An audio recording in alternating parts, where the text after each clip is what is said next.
So in this video, you'll learn how to create a folder on the home screen of your Samsung Galaxy A56, A36 or A26.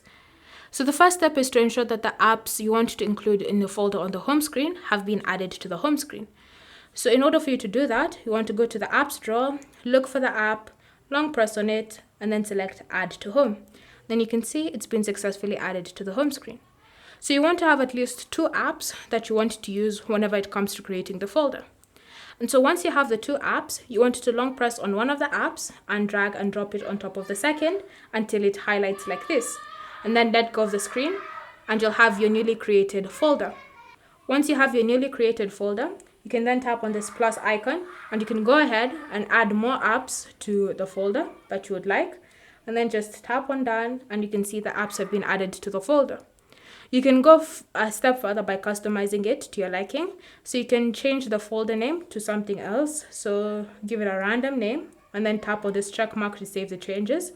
You can change the color of the folder. So you can tap on this color option and then you can choose different colors for you to choose from. And then you can see the preview of how the colors would look like on your phone. So just have fun with the customizations to your liking.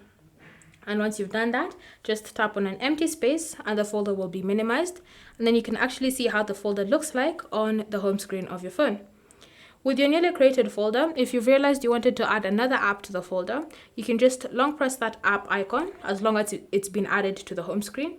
Then you can just drag and drop it on top of the folder and then let go. And then you can see the app has been successfully added to the folder.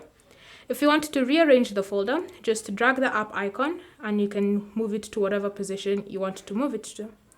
If you wish to remove an app from the folder, then you just long press on the app icon and then drag it outside the folder until the folder minimizes. Then let go of the screen and the app will be removed from the folder. And so that's how you can add a folder to the home screen of your Galaxy A56. Thank you for watching. If you have any questions or comments, leave them down below and we'll get back to you.